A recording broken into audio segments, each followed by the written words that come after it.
Di dunia yang serba cepat seperti sekarang ini, jualan bukan lagi soal siapa yang punya produk paling bagus, tapi siapa yang paling bisa meyakinkan, paling bisa membangun rasa percaya, dan paling bisa masuk ke hati calon pembeli.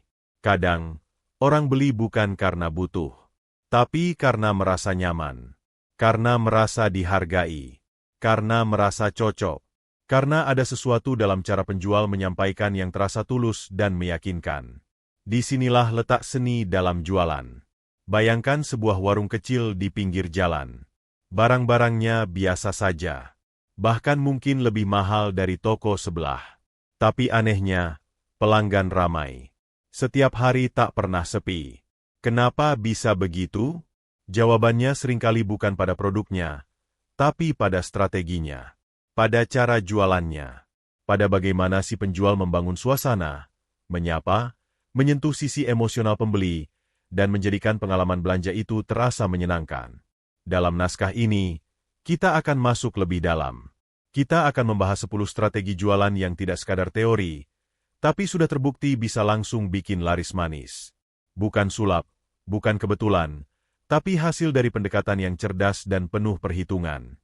Setiap strategi akan kita kupas pelan-pelan, mendalam, dan tentu saja dengan cara yang nyaman untuk didengar, seolah-olah sedang mendengarkan seorang teman yang sedang bercerita tentang rahasia jualan yang selama ini tersembunyi. Mari kita mulai dari strategi pertama. Strategi pertama, bangun kedekatan sebelum menawarkan. Salah satu kesalahan terbesar yang sering dilakukan oleh penjual pemula adalah langsung menawarkan produk tanpa membangun hubungan terlebih dahulu. Ini seperti mengetuk pintu rumah orang asing, lalu langsung menawarkan produk tanpa menyapa, tanpa basa-basi, tanpa mengenalkan diri. Reaksinya bisa ditebak, pintu akan ditutup kembali, bahkan sebelum kita sempat berbicara. Padahal, dalam jualan, kedekatan adalah pintu masuk yang paling kuat. Kedekatan tidak selalu berarti kita harus kenal lama. Tapi bagaimana kita membuat orang merasa nyaman, merasa didengar, merasa dihargai. Coba bayangkan situasi ini. Ada dua penjual online yang sama-sama menawarkan produk skincare. Yang satu langsung mengirimkan pesan promosi. Diskon sekian persen, produk terbaik, stok terbatas. Sementara yang satu lagi memulai dengan bertanya kabar. Menanyakan jenis kulit si calon pembeli. Memberikan sedikit edukasi ringan tentang perawatan kulit. Baru setelah itu, pelan-pelan menawarkan produk. Mana yang lebih mungkin mendapat respons positif? Tentu saja yang kedua. Karena dia membangun rasa percaya lebih dulu. Dia tidak terlihat seperti orang yang hanya peduli jualan, tapi seperti seseorang yang peduli dengan kebutuhan calon pelanggannya. Dan itu sangat penting. Kedekatan bisa dibangun dalam banyak cara. Di dunia nyata, bisa melalui obrolan ringan, senyuman, atau sekadar menyapa dengan hangat. Di dunia digital, bisa melalui konten. Lewat story di media sosial yang berisi keseharian, lewat caption yang terasa personal, lewat komentar yang dibalas dengan tulus. Semakin terasa manusiawi, semakin kuat daya tariknya. Penjual yang bisa membangun kedekatan akan membuat calon pembeli merasa dekat secara emosi. Dan ketika ada kedekatan emosional, keputusan untuk membeli jadi jauh lebih mudah. Bahkan, seringkali orang membeli bukan karena butuh, tapi karena ingin menghargai si penjual.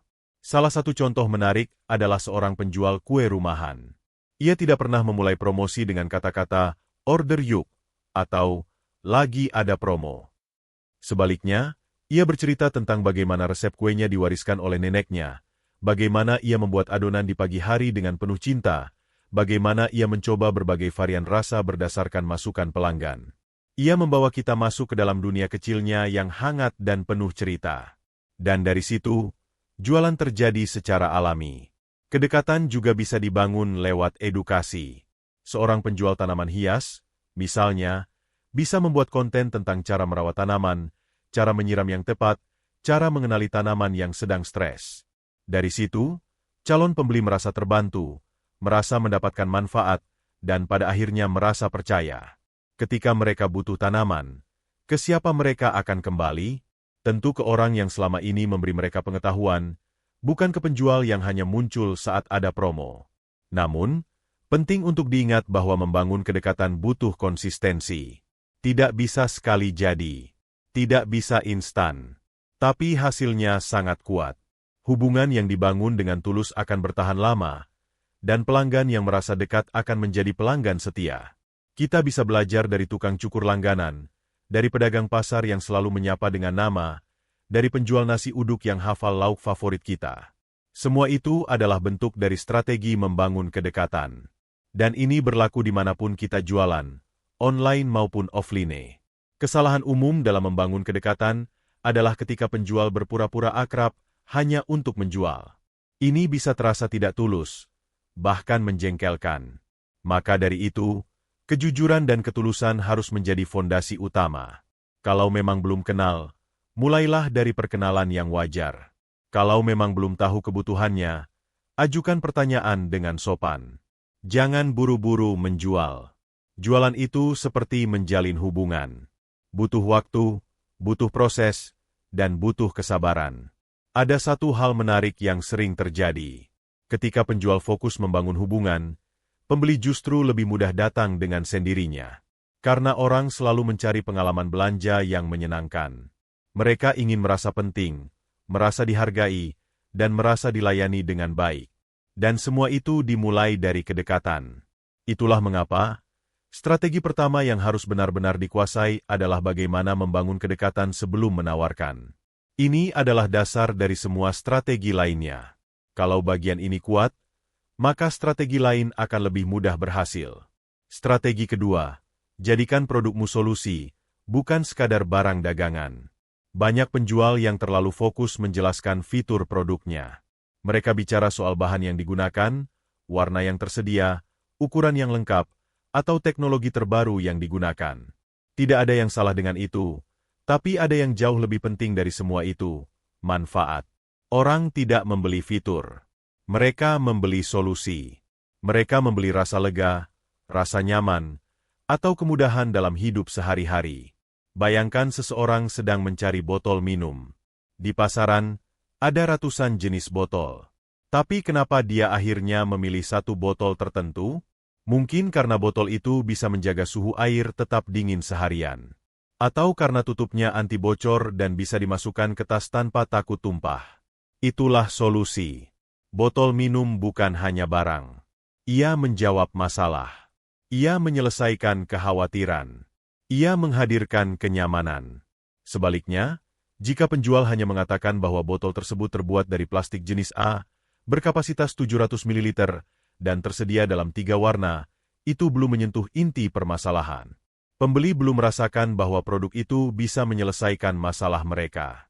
Mereka hanya melihat daftar spesifikasi, bukan manfaat. Untuk menjual dengan strategi ini, kamu perlu benar-benar memahami siapa pembelimu. Apa masalah mereka? Apa ketakutan mereka? Apa yang membuat mereka frustrasi setiap hari? Semakin kamu peka terhadap itu, semakin kamu bisa memosisikan produkmu sebagai solusi. Mari ambil contoh lain. Misalnya kamu menjual bantal. Jangan sekadar bilang bahwa bantalmu empuk dan dijahit rapi. Coba katakan bahwa bantal ini bisa membantu orang tidur lebih nyenyak, karena desainnya mengikuti kontur leher. Atau bahwa bantal ini dirancang khusus untuk mereka yang sering terbangun dengan leher pegal. Penjelasan seperti ini menyentuh langsung ke masalah yang dialami pembeli. Mereka akan merasa, ini produk yang saya butuhkan. Ceritakan juga kisah di balik produk itu. Bagaimana ia ditemukan, kenapa ia dibuat seperti itu, dan apa yang mendorongmu untuk menjualnya. Semakin jujur dan personal ceritanya, semakin kuat daya tarik emosionalnya. Misalnya, ada seorang penjual sabun mandi herbal. Ia tidak hanya menjual sabun dengan klaim alami dan wangi segar.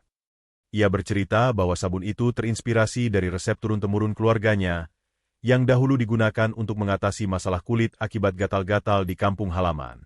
Ia menambahkan bahwa sabun ini dibuat dengan tangan, tanpa bahan kimia keras, dan sangat cocok untuk kulit sensitif. Dari cerita itu, pembeli merasa bahwa produk ini bukan sekadar sabun, tapi warisan, tapi kepedulian. Tapi solusi dari seseorang yang tahu rasanya punya masalah kulit dan ingin membantu orang lain mengatasinya. Dalam jualan, pendekatan solusi ini sangat ampuh karena dia menyingkirkan kebingungan. Pembeli tidak perlu berpikir keras untuk membayangkan manfaat produk. Semuanya sudah dijelaskan dengan bahasa yang sederhana dan menyentuh. Mereka tinggal merasa cocok dan membeli. Kesalahan umum penjual adalah menganggap bahwa semua orang tahu cara memakai produk. Padahal, banyak calon pembeli justru tidak paham bagaimana produk itu bisa berguna untuk mereka. Disinilah pentingnya menjelaskan manfaat dengan contoh. Jika kamu menjual lampu meja, jangan hanya bilang terang. Jelaskan bahwa lampu ini cocok untuk orang yang suka membaca di malam hari karena cahayanya lembut dan tidak menyilaukan mata. Kalau kamu jual blender, jangan hanya bilang pisaunya tajam. Ceritakan bagaimana blender ini bisa membantu ibu rumah tangga menyiapkan empasi yang halus untuk bayinya.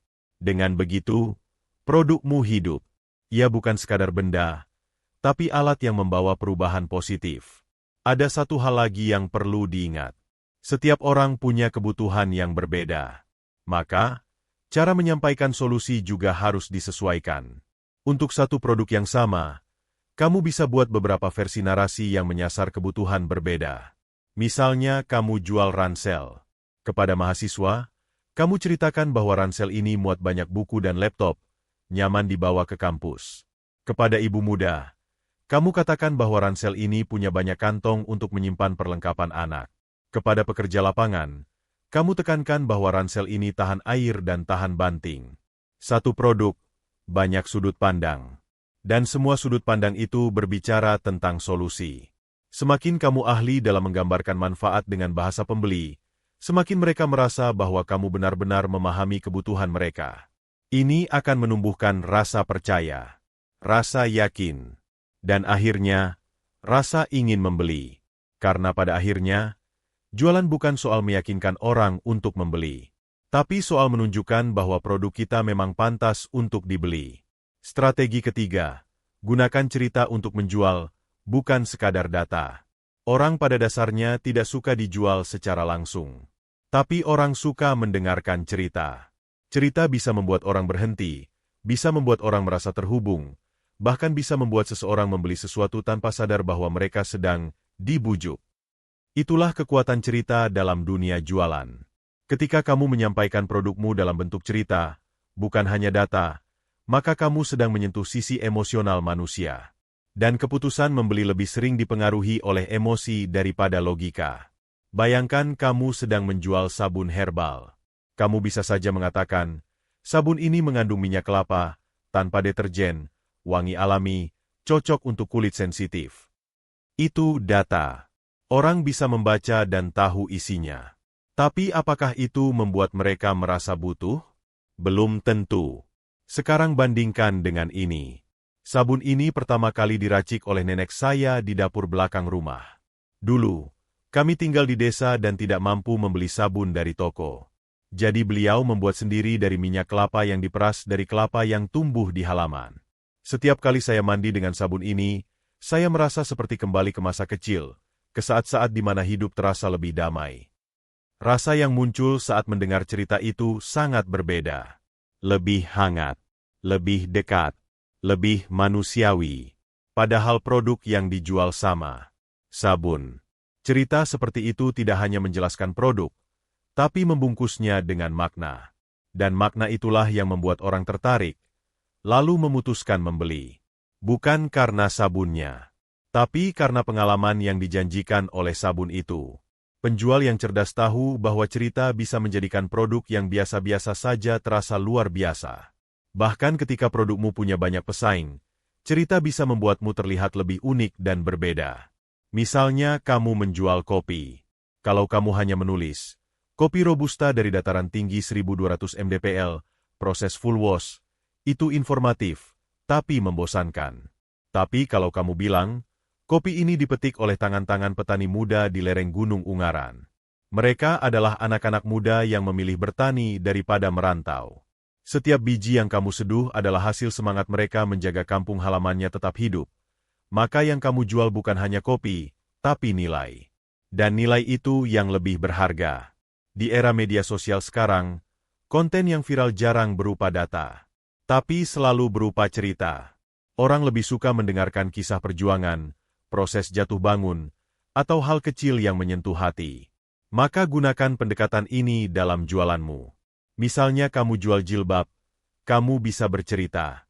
Awalnya saya menjahit jilbab ini hanya untuk ibu saya. Beliau pernah bilang, "Nak, ibu pengen jilbab yang ringan tapi tetap rapi di wajah. Saya coba beberapa kain, beberapa model, dan akhirnya lahirlah jilbab ini. Sekarang, saya ingin ibu-ibu lain juga merasakan kenyamanan yang sama." Cerita itu sederhana, tapi menyentuh. Dan pembeli akan merasa bahwa mereka tidak hanya membeli jilbab, tapi sedang ikut merasakan cinta seorang anak kepada ibunya. Selain cerita dari dirimu sendiri, kamu juga bisa menggunakan cerita pelanggan. Misalnya, sejak pakai alas kaki ini, suami saya nggak pernah lagi mengeluh sakit tumit waktu pulang kerja. Atau, anak saya yang biasanya susah makan, sekarang semangat karena lauknya saya tata pakai wadah lucu dari toko ini. Itu testimoni, tapi disampaikan dalam bentuk cerita. Hasilnya jauh lebih kuat daripada hanya bilang, "Produk bagus, cepat sampai." Cerita bisa kamu gunakan di semua media, di caption Instagram, di deskripsi produk marketplace, di video pendek, bahkan di balasan chat pelanggan. Jangan takut cerita kamu terlalu sederhana. Yang penting jujur. Yang penting manusiawi. Dan jangan berlebihan. Pembeli zaman sekarang sangat peka. Mereka bisa merasakan mana cerita yang dibuat-buat hanya demi jualan, dan mana cerita yang memang berasal dari pengalaman nyata. Justru cerita yang sederhana tapi tulus akan lebih memikat. Seperti saat kamu cerita ke teman sendiri. Bukan dibuat untuk menjual, tapi dibagikan dengan hati. Akhirnya, yang perlu kamu pahami adalah, pembeli tidak hanya membeli produk. Mereka membeli perasaan, membeli pengalaman, membeli kisah. Dan di dunia yang penuh pilihan, cerita yang menyentuh hati bisa jadi pembeda yang paling kuat. Strategi keempat, buat rasa urgensi tanpa terlihat memaksa. Salah satu kesalahan banyak penjual adalah membiarkan calon pembeli merasa bahwa tidak ada bedanya membeli sekarang atau nanti. Padahal, semakin seseorang merasa tidak buru-buru, semakin besar kemungkinan mereka menunda membeli, lalu lupa sama sekali. Disinilah pentingnya menciptakan rasa urgensi. Rasa bahwa jika mereka tidak membeli sekarang, mereka akan kehilangan sesuatu. Bisa kehilangan harga spesial, kehilangan stok terbatas, atau kehilangan kesempatan yang tidak akan datang dua kali. Namun, yang perlu ditekankan adalah, buat rasa urgensi itu tanpa membuat pembeli merasa ditekan. Ini seni yang halus. Karena jika terlalu agresif, calon pembeli justru akan merasa tidak nyaman. Tapi kalau terlalu datar, mereka tidak merasa penting untuk segera ambil keputusan. Bayangkan kamu masuk ke sebuah toko dan ditanya, "Mau beli atau enggak? Kalau enggak, saya kasih ke orang lain." Rasanya langsung ingin pergi, bukan? Tapi kalau penjual bilang dengan ramah, "Produk ini stoknya tinggal sedikit karena kemarin sempat viral. Kalau memang cocok, boleh saya bantu simpankan satu dulu untuk kamu." Nah, itu baru terasa nyaman. Pembeli merasa dihargai, tapi tetap tersugesti untuk tidak menunda-nunda. Cara paling umum menciptakan urgensi adalah melalui penawaran waktu terbatas.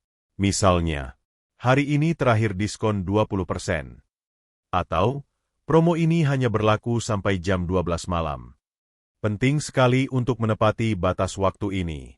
Kalau kamu bilang, "Hari ini terakhir," tapi besok masih ada, maka kredibilitasmu akan turun. Pembeli akan merasa bahwa itu hanya trik, bukan kenyataan. Selain waktu, urgensi juga bisa dibangun melalui jumlah stok terbatas. Misalnya, stok hanya tersisa 7 pieces. Atau, tinggal 3 tempat lagi untuk kelas hari Sabtu. Ketika pembeli merasa bahwa barang itu bisa habis kapan saja, mereka akan mempertimbangkan lebih cepat. Contoh yang menarik datang dari penjual kue rumahan. Ia sering mengunggah story. Batch kedua tinggal 5 box. Siapa cepat dia dapat. Kalimat ini sederhana, tapi sangat efektif. Orang yang melihatnya akan merasa, "Wah, kalau aku nggak pesan sekarang, nanti kehabisan." Dan mereka pun bergerak. Namun, jangan pernah membuat rasa urgensi palsu. Jangan mengatakan, "Tinggal satu lagi," kalau kenyataannya stokmu masih banyak.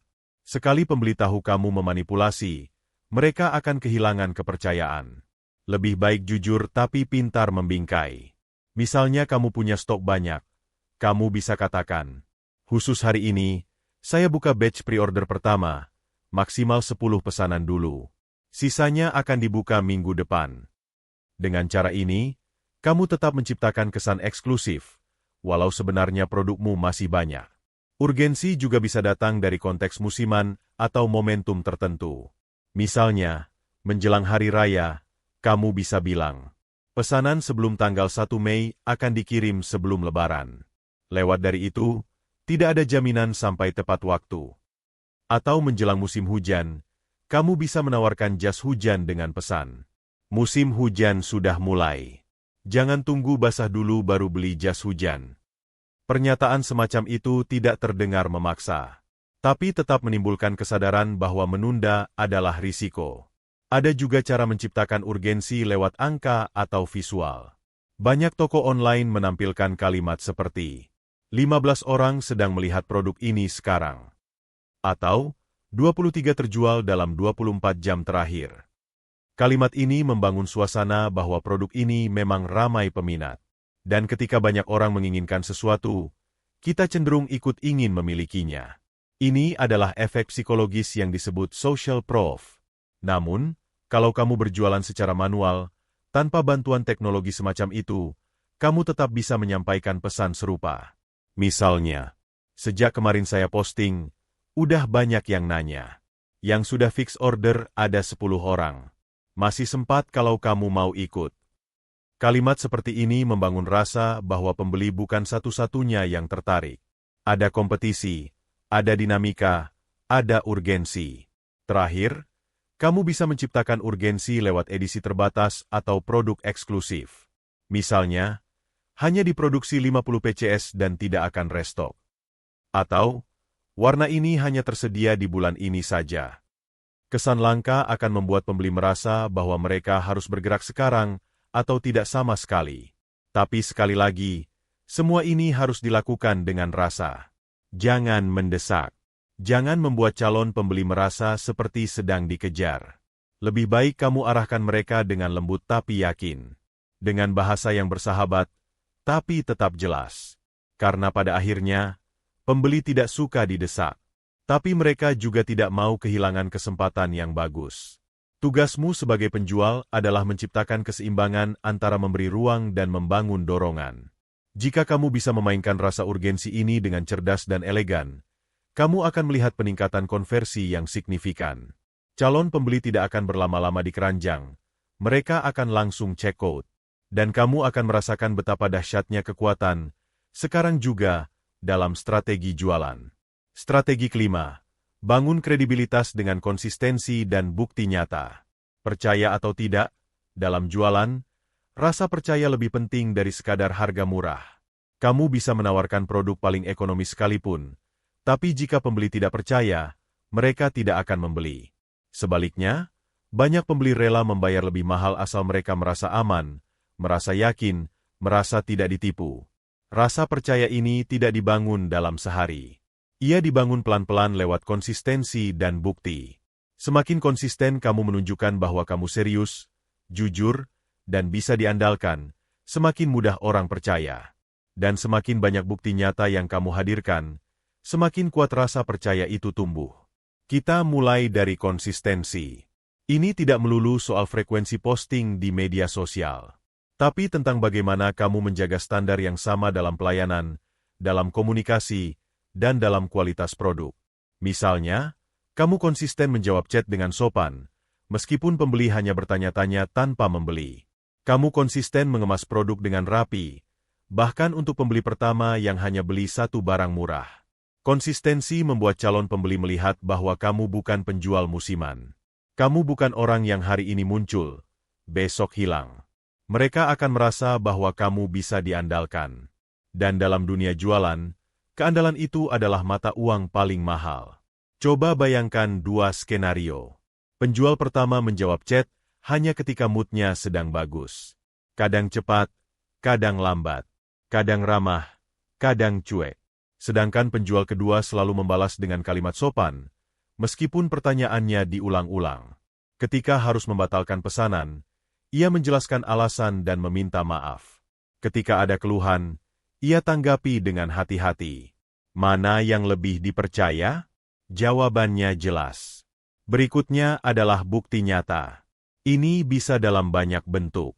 Testimoni, ulasan jujur, foto pembeli, video unboxing, tangkapan layar chat positif, atau bahkan hanya story-story ringan dari pelanggan yang senang. Semuanya membentuk persepsi bahwa produkmu sudah terbukti dipakai orang lain. Dan itu sangat meyakinkan. Karena pada dasarnya, orang tidak ingin jadi kelinci percobaan. Mereka ingin tahu bahwa produkmu sudah aman, sudah layak, sudah dipakai oleh orang lain sebelumnya.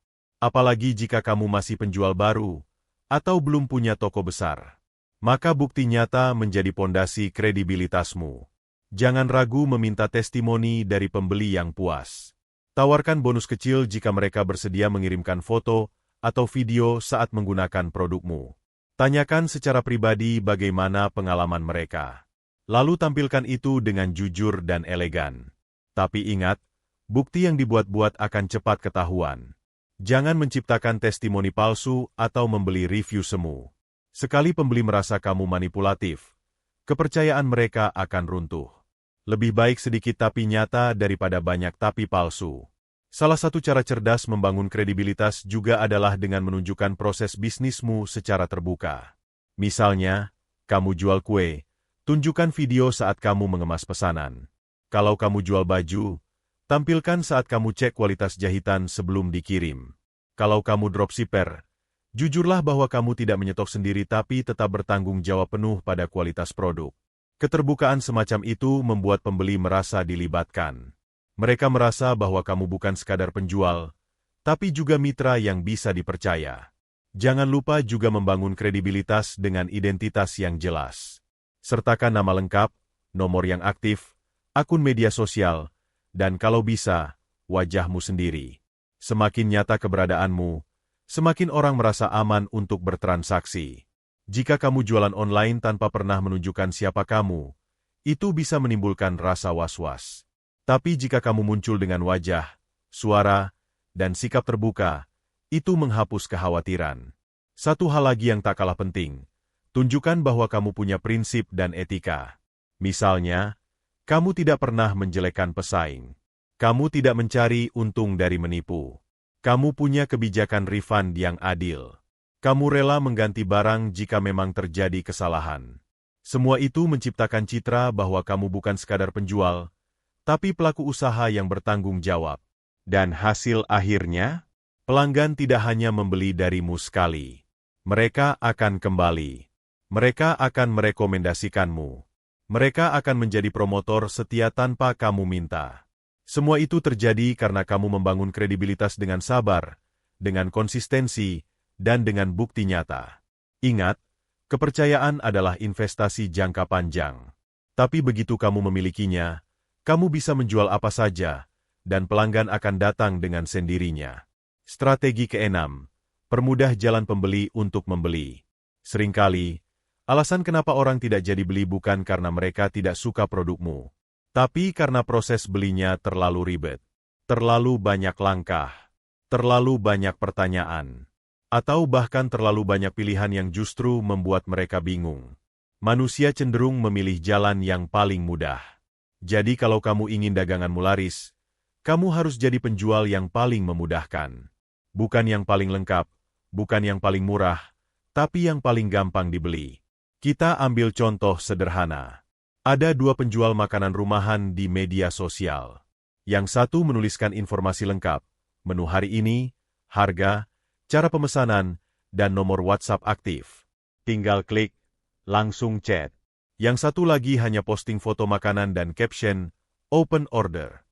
Tidak ada informasi harga, tidak jelas cara pesan, dan ketika ditanya, balasnya lama.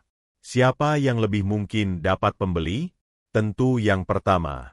Permudahan itu bisa datang dari hal-hal kecil, seperti menyusun informasi dengan jelas. Jangan buat calon pembeli harus scroll panjang-panjang untuk cari tahu harga. Jangan buat mereka harus klik 5 kali untuk tahu ukuran. Semakin sedikit langkah yang harus mereka tempuh, semakin besar peluang mereka membeli. Berikan semua informasi penting di satu tempat. Misalnya, nama produk, harga, varian atau pilihan warna, ukuran, cara pesan, Shopee, Tokopedia, estimasi pengiriman, cara pembayaran. Kalau kamu jualan lewat chat pribadi, pastikan kamu respon dengan cepat. Calon pembeli itu seperti api kecil. Kalau kamu cepat tanggap, apinya bisa membesar jadi transaksi. Tapi kalau kamu lama, apinya padam. Mereka keburu hilang minat, atau sudah beli dari penjual lain. Terkadang, penjual menganggap pembeli tidak serius, hanya karena banyak tanya. Padahal sebenarnya mereka hanya butuh keyakinan. Dan tugas kita sebagai penjual adalah menjawab dengan sabar, jelas, dan bersahabat. Itu bagian dari proses meyakinkan, bukan mengeluhkannya. Selain informasi dan respon cepat, kemudahan transaksi juga sangat penting. Banyak penjual yang hanya menerima satu metode pembayaran. Misalnya, hanya transfer bank. Tapi calon pembeli mungkin lebih nyaman pakai e-wallet, atau kris, atau bayar di tempat, COD. Kalau kamu bisa menyediakan lebih banyak opsi pembayaran, maka kamu memperbesar kemungkinan orang jadi beli. Karena lagi-lagi, pembeli itu akan memilih yang paling mudah baginya, bukan yang paling enak untuk kamu. Kalau kamu berjualan lewat e-commerce, pastikan link tokomu aktif dan mudah diakses. Jangan hanya bilang, ada di Shopee, tapi beri langsung tautannya. Kalimat, cek di bio ya, itu satu langkah lebih banyak. Dan satu langkah lebih banyak bisa jadi satu pembeli yang hilang. Kamu juga bisa bantu pembeli dengan template pesan otomatis. Misalnya, kalau kamu jual baju, buat tombol yang ketika diklik langsung membuka WhatsApp dengan teks. Halo Kak, saya mau pesan baju warna sage ukuran M. Masih ready? Dengan begitu, calon pembeli tidak perlu mikir harus nulis apa. Mereka tinggal klik dan kirim. Itu kelihatannya sepele, tapi efeknya besar. Permudahan juga bisa datang dari sistem bundling atau paket hemat. Misalnya, kamu jual 3 produk yang sering dibeli bersamaan. Buat saja satu paket. Tambahkan tulisan. Paket lengkap isi 3, cukup transfer sekali, langsung dapat semuanya. Pembeli jadi tidak perlu tanya-tanya atau mikir lagi. Semuanya sudah kamu siapkan. Dan jangan lupakan jelasnya prosedur pengiriman dan estimasi waktu sampai. Banyak pembeli mundur karena tidak tahu barangnya akan dikirim dari mana, pakai ekspedisi apa, dan sampai kapan. Kalau kamu bisa tuliskan, dikirim dari Surabaya, pakai JNT, estimasi 2-3 hari. Itu akan sangat membantu mereka memutuskan. Kalau kamu jual produk digital, semisal e-book atau desain, jelaskan apakah dikirim otomatis setelah bayar, atau butuh waktu. Kalau perlu, tambahkan kalimat. Setelah pembayaran dikonfirmasi, file akan dikirim lewat email dalam 1 jam. Jelas, ringkas, tenang. Dan itu memberi rasa nyaman. Satu lagi cara mempermudah adalah dengan mengurangi kebingungan pilihan. Kadang, kamu justru membuat pembeli bingung karena terlalu banyak variasi. Misalnya kamu jual sepatu dengan 12 pilihan warna dan 8 ukuran, tapi tidak ada foto atau penjelasan per ukuran. Pembeli jadi ragu, takut salah beli. Solusinya, tampilkan foto dan keterangan yang cukup. Sediakan panduan ukuran, atau bahkan bantu dengan tanya jawab singkat seperti, biasanya ukuran 39 cocok untuk kaki 24 cm. Kalau ragu, Kak bisa info panjang kaki, nanti saya bantu pilih.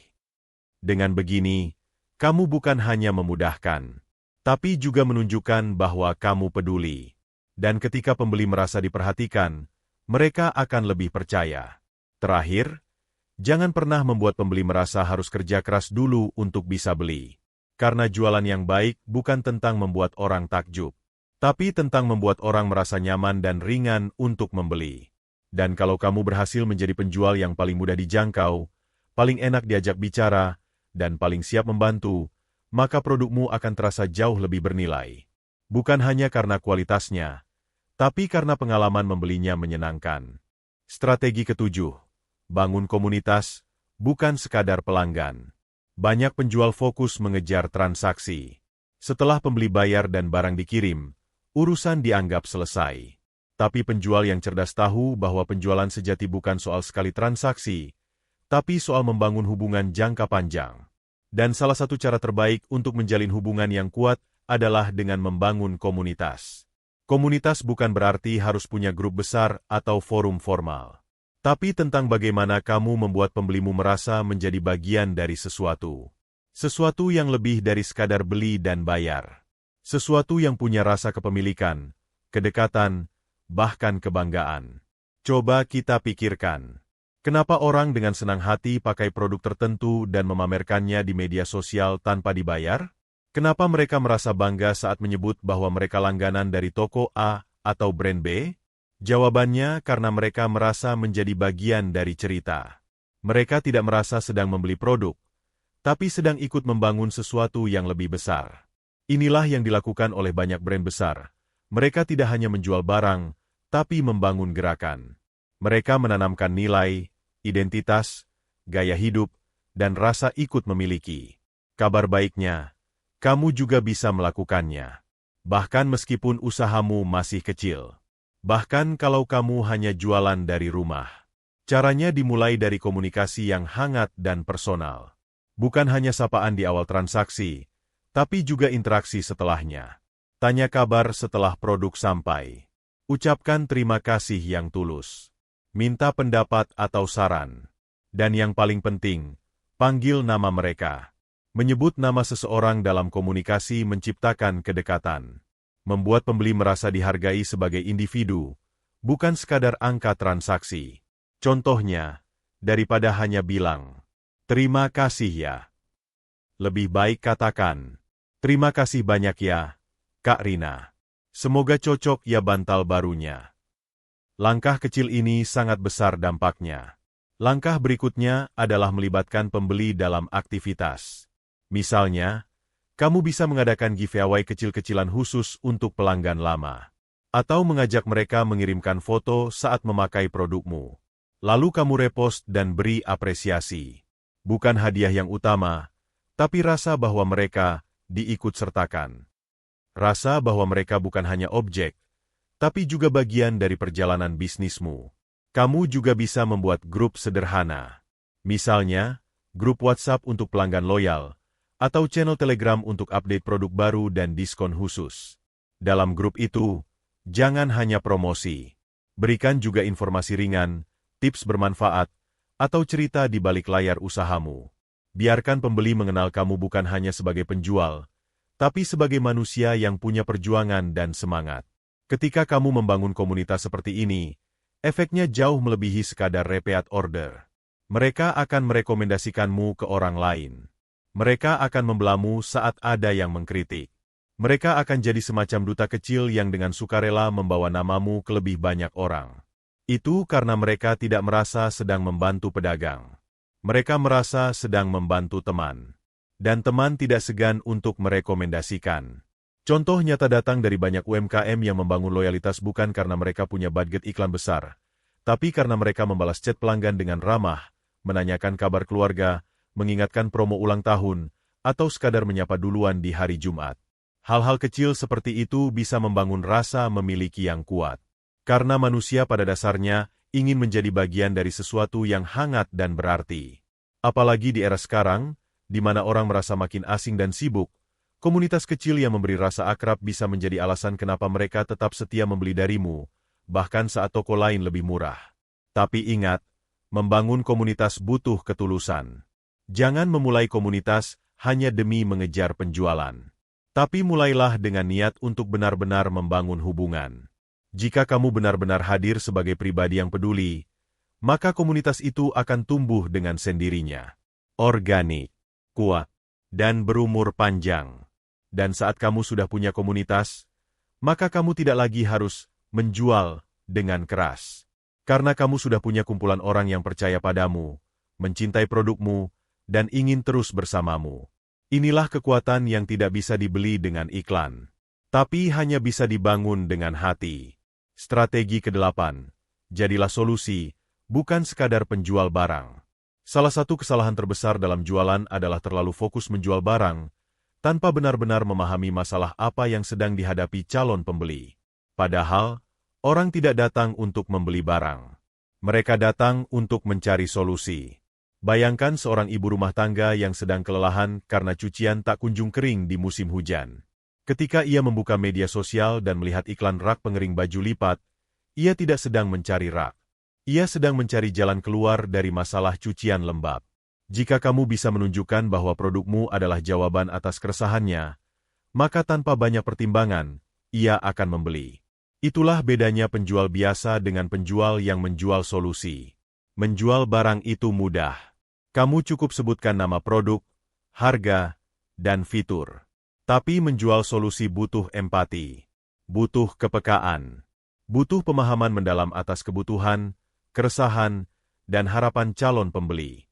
Dan ketika kamu bisa masuk ke ranah itu, jualanmu tidak lagi terasa seperti promosi, tapi seperti pertolongan. Contoh lain, bayangkan kamu menjual essential oil. Kamu bisa saja menyebut, aromanya menenangkan, terbuat dari bahan alami, cocok untuk ruangan. Tapi itu terlalu umum. Cobalah mendekat dari sisi masalah. Apakah kamu sering sulit tidur karena pikiran penuh dan suasana kamar terlalu ramai? Coba aroma lavender dari oil ini. Banyak pelanggan kami merasa lebih mudah tertidur hanya dalam beberapa menit setelah memakainya. Dengan pendekatan seperti itu, kamu tidak sedang menjual produk. Kamu sedang menawarkan kenyamanan. Produk boleh sama, tapi cara penyampaian yang menempatkan diri sebagai solusi membuatnya terasa jauh lebih relevan dan menggoda. Kamu juga bisa mencari masalah-masalah kecil yang selama ini tidak disadari pembeli, lalu menunjukkan bahwa produkmu bisa membantu. Misalnya kamu jual tempat sabun cair. Jangan hanya bilang, desain elegan dan mudah diisi ulang. Tapi katakan, capek kan sabun di kamar mandi sering tumpah atau bocor? Apalagi kalau tutupnya susah dibuka. Tempat sabun ini punya mekanisme tekan lembut dan pengisian dari atas. Jadi nggak perlu repot. Cukup buka tutupnya, tuang, dan selesai. Kalimat seperti ini membangkitkan rasa, iya ya, aku ngalamin itu. Dan saat pembeli merasa kamu mengerti, maka proses jual-beli menjadi jauh lebih natural. Strategi ini juga berlaku dalam cara kamu membuat konten. Jangan hanya memamerkan produk, tapi tampilkan cerita bagaimana produkmu membantu orang lain. Tampilkan before after.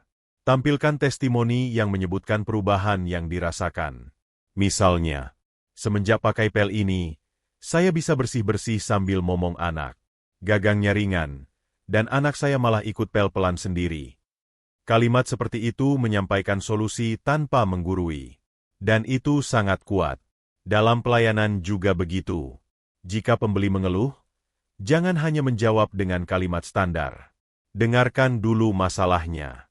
Tunjukkan bahwa kamu peduli. Lalu tawarkan solusi terbaik. Bahkan jika itu berarti kamu harus rugi sedikit. Karena pembeli akan lebih mengingat bagaimana kamu menyelesaikan masalah mereka dibandingkan produk yang kamu jual. Bahkan kamu bisa menyusun katalog produkmu bukan berdasarkan kategori, tapi berdasarkan masalah. Misalnya, untuk kamu yang sering pegal setelah duduk lama. Untuk kamu yang bingung cari kado murah tapi berkesan. Untuk ibu-ibu yang ingin dapur rapi tanpa ribet. Cara seperti ini akan langsung menarik perhatian, karena pembeli merasa, ini aku banget. Dan yang paling penting, untuk bisa jadi penjual solusi, kamu harus banyak mendengar dan mengamati. Dengarkan pertanyaan yang sering muncul. Amati masalah yang sering dikeluhkan. Lihat komentar, ulasan, atau bahkan obrolan santai di komunitas. Dari sanalah kamu bisa menggali pendekatan yang lebih empatik. Kalau kamu menjual skincare, jangan hanya bilang, mengandung vitamin C dan E. Tapi katakan, kalau kamu merasa wajah kusam dan kurang bercahaya, apalagi setelah seharian di luar ruangan, serum ini bisa bantu mencerahkan dengan lembut tanpa bikin perih. Kalimat ini membuat pembeli merasa kamu mengerti kondisinya. Dan saat mereka merasa dimengerti, keputusan untuk membeli akan muncul dari hati. Dan inilah kunci terpenting. Jadilah teman yang membantu, bukan pedagang yang memaksa. Saat kamu hadir sebagai solusi, kamu tidak perlu membujuk dengan keras. Karena pembeli akan datang dengan sendirinya, membawa masalah yang mereka harap bisa kamu bantu selesaikan. Dan ketika mereka puas, mereka akan datang lagi. Karena orang tidak hanya setia pada produk yang bagus, tapi pada orang yang membuat hidup mereka terasa lebih ringan. Strategi ke-9. Konsisten bangun personal branding yang kuat. Dalam dunia yang makin bising dengan promosi dan iklan, satu hal yang akan membuatmu tetap diingat adalah siapa dirimu. Bukan sekadar apa yang kamu jual, tapi siapa kamu sebagai penjual. Apa yang kamu perjuangkan. Bagaimana kamu berbicara. Bagaimana kamu membagikan isi pikiran dan perasaanmu. Inilah yang disebut personal branding. Personal branding bukan hanya soal membuat logo atau memilih warna feed Instagram. Itu hanyalah kulit luarnya. Yang jauh lebih penting adalah bagaimana kamu membangun citra dirimu yang kuat, jelas, dan konsisten di mata calon pembeli. Karena ketika orang ingat kamu, bukan hanya karena barang yang kamu jual, tapi karena siapa kamu, maka kamu sudah satu langkah di depan. Barang bisa diganti, tapi kepribadian tidak. Produk bisa ditiru, tapi pengalaman bersama penjual tidak bisa diduplikasi. Contohnya begini, kamu jualan tas, tapi di luar itu, kamu juga sering berbagi tips parenting. Kamu ceritakan perjuangan membagi waktu antara bisnis dan anak. Kamu tunjukkan bahwa kamu adalah ibu yang bekerja keras, bukan hanya cari untung. Dari sana, pembeli akan merasa dekat. Mereka akan berpikir, aku nggak cuma beli tas, aku juga mendukung perjuangan ibu ini. Dan ketika seseorang merasa bahwa mereka membeli dari seseorang, bukan dari toko anonim, mereka akan lebih loyal. Lebih sabar saat ada kendala. Lebih rela bayar lebih mahal. Dan lebih senang berbagi kabar tentang usahamu kepada orang lain. Personal branding juga membuat kamu jadi top of mind. Saat seseorang melihat masalah atau kebutuhan tertentu, mereka langsung ingat kamu. Misalnya, oh, kalau butuh hampers unik, coba cek Mbak yang sering posting tips membungkus kado itu. Atau, kalau cari baju anak yang adem, lihat si penjual yang sering share tentang bahan katun Jepang itu. Nah, agar personal branding kamu kuat, kamu harus konsisten. Konsisten dalam gaya bicara, konsisten dalam nilai yang kamu bawa, dan konsisten dalam cara kamu menyampaikan dirimu. Kalau kamu terkenal sebagai penjual yang ramah, jangan tiba-tiba membalas chat dengan ketus hanya karena sedang capek. Kalau kamu sering berbagi edukasi seputar produk, jangan berhenti begitu saja saat mulai ramai orderan. Karena yang kamu bangun bukan sekadar toko, tapi kepercayaan atas nama baikmu sendiri. Personal branding juga perlu punya nilai inti. Apa yang kamu perjuangkan? Apa yang kamu percaya? Mungkin kamu menjunjung kualitas lokal. Atau kamu ingin mendukung gaya hidup ramah lingkungan. Atau kamu adalah contoh dari seseorang yang memulai dari nol dan ingin menginspirasi orang lain untuk tidak menyerah. Nilai-nilai ini tidak harus kamu teriakan secara eksplisit. Cukup kamu hadirkan dalam setiap konten, dalam setiap caption, dalam cara kamu menjawab komentar, dalam cerita-cerita kecil yang kamu bagikan. Dari situ, orang akan mengenalmu lebih dari sekadar penjual baju, tapi sebagai sosok yang punya misi. Dan jangan takut untuk menunjukkan wajah atau sisi personalmu. Di era sekarang, pembeli tidak hanya tertarik pada produk, tapi pada sosok di balik produk. Mereka ingin tahu siapa yang membuat barang itu. Seperti apa kehidupan sehari-harinya. Bagaimana ia memulai. Apa tantangan yang ia hadapi. Kamu tidak harus jadi selebritas. Cukup jadi dirimu sendiri, tapi yang jujur, tulus, dan terbuka. Misalnya, kamu bisa mulai dengan membagikan cerita. Hari ini saya belajar banyak dari pembeli yang mengeluh karena barang datang terlambat. Ternyata kurirnya nyasar. Saya merasa bersalah, tapi juga bersyukur karena beliau masih sabar dan memberi masukan baik. Cerita semacam ini membuatmu terasa nyata. Dan pembeli akan merasa bahwa kamu adalah orang yang layak didukung. Personal branding yang kuat juga akan menambah daya tawar. Saat usahamu berkembang, mungkin kamu ingin jadi reseller produk lain, atau membuka kerjasama dengan brand besar. Saat itu, personal branding yang sudah kamu bangun akan menjadi aset. Karena mereka tidak hanya melihat tokonya ramai, tapi juga melihat kamu sebagai pribadi yang profesional, berkarakter, dan punya pengaruh. Dan ini penting, personal branding tidak harus heboh. Tidak semua harus viral. Tidak harus bergaya mewah. Yang penting adalah otentik. Jadilah versi terbaik dari dirimu sendiri, bukan tiruan dari orang lain. Jika kamu orang yang kalem, maka sampaikan pesan dengan tenang. Jika kamu humoris, bumbui dengan candaan. Jika kamu penyayang keluarga, libatkan anak-anakmu dalam cerita. Semua itu memperkuat siapa kamu. Dan saat kamu memperkuat itu dengan konsistensi, maka personal branding MU akan menancap kuat di benak banyak orang. Akhirnya, dalam dunia jualan yang penuh persaingan ini, orang akan memilih membeli dari mereka yang mereka percayai dan mereka sukai. Dan personal branding adalah jembatan untuk menghubungkan keduanya. Strategi ke-10. Terus belajar dan beradaptasi. Jangan pernah merasa sudah paling tahu. Dunia jualan itu seperti air mengalir. Selalu berubah. Hari ini ramai, besok bisa sepi. Hari ini tren A, minggu depan sudah tren B, pembeli hari ini mudah percaya, esoknya lebih kritis. Maka satu-satunya strategi jangka panjang yang benar-benar bisa menyelamatkan dan mengembangkan usahamu adalah kemauan untuk terus belajar dan beradaptasi. Penjual yang merasa sudah tahu segalanya akan pelan-pelan tenggelam. Tapi penjual yang mau terus membuka diri, bertanya, mencoba, dan mengevaluasi, akan terus menemukan celah untuk tumbuh. Belajar di sini bukan selalu soal ikut seminar atau baca buku, tapi tentang mau mengamati dan mengambil pelajaran dari kejadian sehari-hari. Saat pembeli batal beli, kamu tidak marah, tapi bertanya dalam hati, kenapa ya? Saat postingan kamu tidak ada yang respon, kamu tidak mengeluh, tapi mulai evaluasi.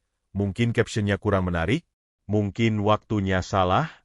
Proses ini terus-menerus. Tidak ada habisnya. Tapi justru di sanalah keseruan dunia jualan. Kamu dilatih untuk terus tajam, PK, dan tidak lengah. Ada satu kesalahan umum yang sering terjadi, terutama saat penjual sudah mulai punya pelanggan setia, merasa nyaman. Merasa bahwa semuanya sudah aman. Lalu perlahan, dia mulai malas mencoba hal baru. Mulai jarang update. Mulai enggan terima masukan. Dan akhirnya, saat kompetitor datang dengan energi baru, ia tertinggal tanpa sadar. Padahal seharusnya, justru saat sedang ramai-ramainya pembeli, itu adalah momen terbaik untuk naik kelas, untuk memperbaiki sistem, untuk memperkuat kualitas, untuk menyusun strategi jangka panjang. Karena kalau tidak, kamu akan lelah berulang-ulang mengejar dari nol. Belajar juga berarti menerima kritik dengan lapang dada. Terkadang, pembeli yang cerewet bisa membuatmu kesal. Tapi bisa jadi justru dari mulut mereka kamu belajar banyak hal yang selama ini kamu abaikan. Misalnya, soal kemasan yang sering bocor, atau soal warna produk yang beda dari foto, atau tentang pelayanan yang terlalu lama. Kalau kamu mendengarkan dengan hati terbuka, kamu akan menemukan arah untuk memperbaiki. Dan disitulah kualitas usahamu meningkat. Adaptasi juga berarti berani mencoba pendekatan baru. Mungkin dulu kamu hanya berjualan lewat status WhatsApp, tapi sekarang mulai coba live streaming, atau coba platform lain seperti TikTok atau Telegram. Mungkin dulu kamu hanya jualan produk, sekarang mulai bikin konten edukasi. Mungkin dulu kamu pegang semua sendiri, sekarang belajar mendelegasikan. Proses ini tidak selalu langsung berhasil. Kadang kamu akan merasa canggung, kadang hasilnya tidak sesuai harapan. Tapi satu hal pasti, setiap langkah baru yang kamu ambil akan memperluas wawasanmu. Dan itu tidak akan sia-sia. Kamu juga bisa belajar dari orang lain. Jangan malu mengamati kompetitor. Lihat apa yang mereka lakukan dengan baik. Tapi jangan untuk ditiru mentah-mentah. Jadikan itu bahan untuk menciptakan versimu sendiri yang lebih orisinal. Jangan segan untuk bertanya pada penjual lain yang lebih dulu sukses. Kamu tidak sedang kalah saat bertanya. Justru kamu sedang mempercepat langkahmu. Banyak penjual sukses yang sebenarnya ingin berbagi, asal kamu datang dengan sikap rendah hati. Dan di era sekarang, sumber belajar itu sangat luas. Kamu bisa ikut kelas daring, mendengarkan podcast, membaca thread edukatif, mengikuti akun-akun inspiratif, bahkan mendengarkan narasi seperti ini sebagai bagian dari proses belajarmu. Tapi yang paling penting, belajar itu harus disertai dengan kesediaan untuk berubah. Karena percuma kamu tahu banyak strategi, kalau kamu tidak mau mencoba. Percuma kamu punya banyak ilmu, kalau kamu tetap terjebak di kebiasaan lama yang tidak berkembang. Jadi mulai sekarang, biasakan bertanya kepada diri sendiri. Apa yang bisa aku pelajari hari ini? Kesalahan apa yang bisa aku perbaiki? Pendekatan baru apa yang bisa aku coba minggu ini? Dengan kebiasaan bertanya seperti itu, kamu akan jadi penjual yang tidak hanya kuat di masa sekarang, tapi juga tangguh menghadapi masa depan. Dan ini berlaku untuk siapa saja, baik kamu yang baru mulai jualan, maupun kamu yang sudah bertahun-tahun menjalankan bisnis. Tidak ada kata terlambat untuk belajar. Tidak ada kata sudah cukup tahu. Karena dalam dunia yang terus bergerak, satu-satunya cara untuk bertahan dan tumbuh adalah dengan terus bergerak bersama perubahan. Belajar, beradaptasi, dan memperbaiki diri tanpa henti. 10 strategi yang sudah kita bahas tadi bukan sekadar teori, tapi rangkaian langkah nyata yang jika kamu jalankan dengan sabar, telaten, dan penuh hati, bisa benar-benar mengubah arah usahamu. Mulai dari membangun kepercayaan, menyusun cerita, menciptakan urgensi, memudahkan proses pembelian, hingga membangun komunitas, dan terus belajar tanpa henti. Kunci dari semuanya adalah, jadilah penjual yang manusiawi, yang mengerti bahwa di balik setiap transaksi ada hati, ada kebutuhan, ada cerita, dan ada harapan. Dan ketika kamu bisa menjawab semua itu dengan cara yang tulus, cerdas, dan konsisten, maka jualanmu tidak hanya laris manis, tapi juga bermakna. Semoga setiap langkah kecilmu hari ini jadi fondasi kesuksesan besar di masa depan. Dan yang paling penting, jangan menyerah, jangan berhenti, dan jangan pernah merasa sendirian. Karena di luar sana, banyak pembeli yang sedang menunggu hadirnya penjual sepertimu. Penjual yang bukan hanya ingin laku, tapi ingin memberi manfaat. Semoga sukses menyertaimu, dan semoga rezekimu semakin deras mengalir. Amin.